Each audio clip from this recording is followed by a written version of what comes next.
Video ended abruptly, sorry. So we'll go ahead and go with what's next. So the next one after this one here would be 5.3, and it's terminating. So it's actually just going to go directly on here because it is actually 5.3. You can see that's 5.2 and 5.4, so that's 5.3 right there. The next one is going to be our 5.36 repeating because it's actually, sorry, the focus is not working. Come on, focus. Okay, there we go. So 5.36 repeating. So if this is 5.3 and this is 5.4, then 5.35 is right in the middle. So you're just going to go slightly past that, and this would be 5.36 repeating.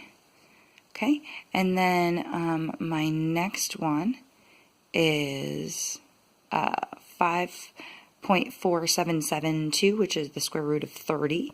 So I've got 5.4, and then 72 is past halfway, so this would be 5.45. So about like right in here would be the square root of 30.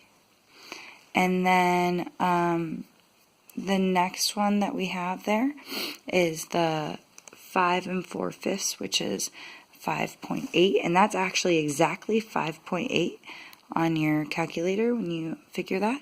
So we're going to put 5 4/5 there. And then our last one, of course, is over here is 6, and that's going to go directly on the 6 because it's actually 6. And let's see, 1, 2, 3, 4, 5, 6. 1, 2, 3, 4, 5, 6. That's all of them. So that's how you would put them on the number line. If you were not told to put them in the number line and you're just doing least to greatest, you would obviously just put them least to greatest. If you were told to go greatest to least, you would obviously go the opposite order that we did there.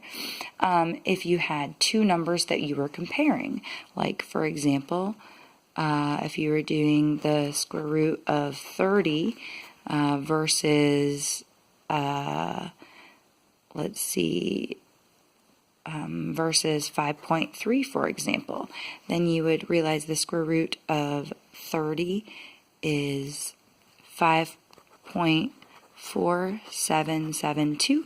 So obviously that's greater than 5.3. So you might have to do a task like that as well. I have these down here.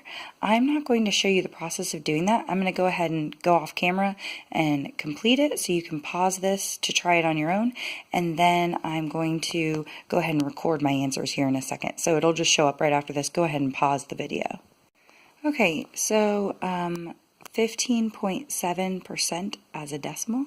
You can type 15.7 and then hit the percent button on your calculator. I think it's sort of near the parentheses, and then hit enter, or you can just move the decimal 2 places to the left and you get 0.157.